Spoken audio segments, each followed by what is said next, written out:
saudara-saudariku yang terkasih di dalam nama Tuhan Yesus.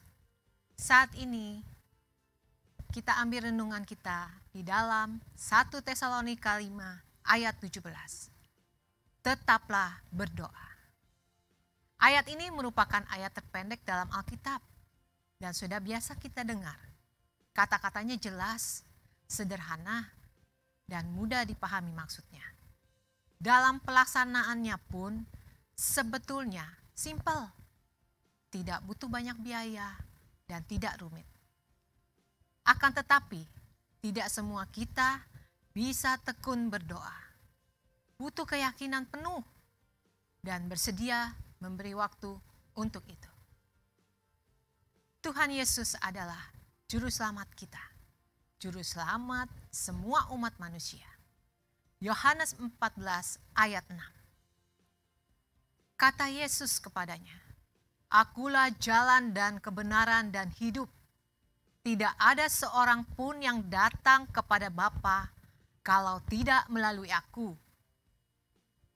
Saat doa itu dimateraikan dalam nama Tuhan Yesus, maka doa itu akan sampai kepada Bapa di sorga. Oleh sebab itu, Tuhan Yesus berkata, "Akulah jalan dan kebenaran dan hidup. Tidak ada seorang pun yang datang kepada Bapa kalau tidak melalui aku." Kita memanjatkan doa dalam nama Tuhan Yesus. Dan nama itu kuasanya demikian besar. Di balik doa yang paling sederhana sekalipun.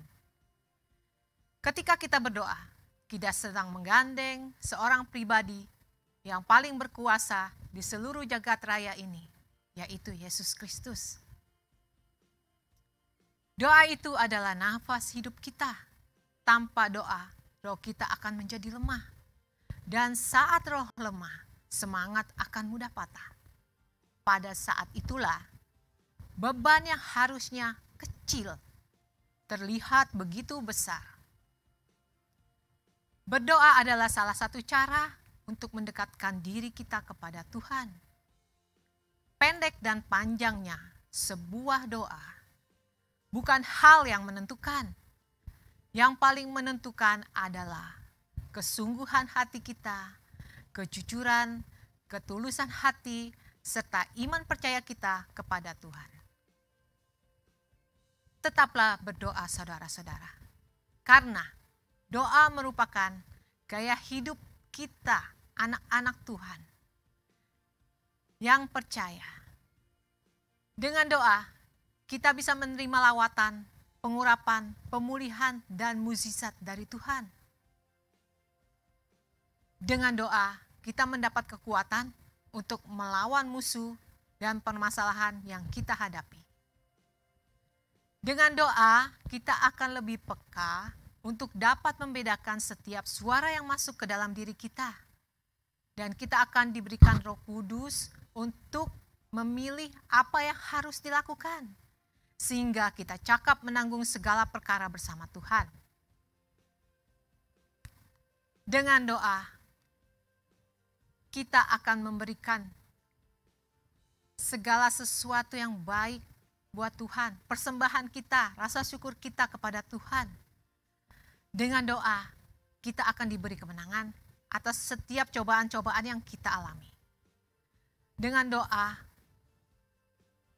kita akan menjadi bagian yang tidak terpisahkan dengan Tuhan. Firman Tuhan menasihatkan kita untuk tetap berdoa dan senantiasa bersyukur kepadanya. Karena itu, kita harus datang kepadanya dengan iman, rasa syukur, sukacita, tulus, serta percaya. Saya ada kesaksian beberapa hari yang lalu. Saat saya sedang bekerja di ruang kerja, tiba-tiba pintu diketuk. Tok, gitu kan. Pertama saya tidak mendengar. Akhirnya tok, tok, tok. Ya, orang yang membantu mengurus Jojo anak saya datang. Dia berkata, "Bu, Jojo perlu jepitan untuk sekolahnya, untuk streaming sebentar lagi, untuk sekolah online." Sekarang kan kita anak-anak sedang online sekolahnya ya.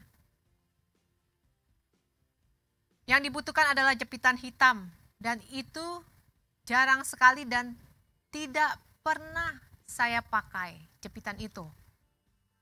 Dan alat itu sangat diperlukan oleh Jojo. Kita sebagai orang tua ingin memberikan yang terbaik buat anak kita. Ingin anak kita bahagia, ingin anak kita mendapat nilai yang bagus.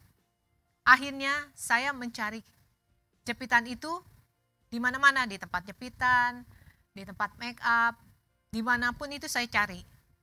Padahal ada pekerjaan yang menunggu saat itu. Karena setengah jam lagi saya harus memberikan pekerjaan itu kepada atasan saya.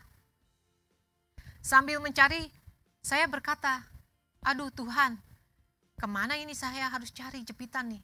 Sedangkan pekerjaan saya harus selesai. Sambil mencari, saya berkata seperti itu. Akhirnya ada suara berkata, kamu lihat tas kamu, cari di situ. Begitu saya masuk kamar tidur saya lihat mata saya tertuju kepada tas lama saya yang hitam. Begitu saya buka resletingnya, di situ ada jepitan. Hanya satu buah jepitan. Puji Tuhan, saya sukacita sekali bisa menemukan jepitan itu. Akhirnya saya memberikan kepada Imah yang membantu Jojo. Dan akhirnya anak saya juga dapat menyelesaikan sekolah online-nya dengan baik. Dan dengan sukacita, dia senang sekali dapat melakukan semuanya itu karena setiap keperluannya itu dipenuhi. Begitu juga dengan Bapak kita. Bapak kita tahu apa yang terbaik bagi kita, apa yang kita perlukan. Bahkan jiwa, tubuh, dan rohnya diberikan kepada kita. Apalagi yang lain-lainnya. Setiap orang meminta akan menerima. Tuhan berkata seperti itu di dalam firman-Nya. Setiap orang yang mencari mendapatkan.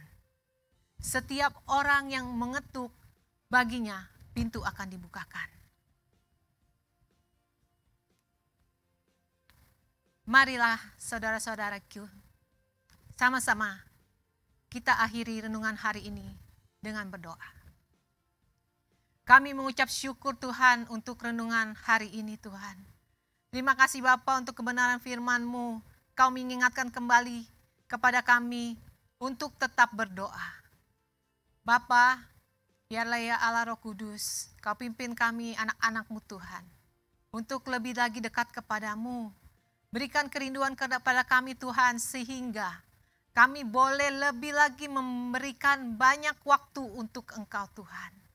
Terima kasih Bapa, terima kasih untuk semua kebaikan-Mu. Hanya di dalam nama Tuhan Yesus kami berdoa dan mengucap syukur. Tetaplah berdoa apapun yang terjadi. Tetaplah berdoa sekalipun tidak terjadi apa-apa. Tetaplah berdoa sehingga sesuatu terjadi. Tetaplah berdoa, Tuhan Yesus memberkati. Immanuel.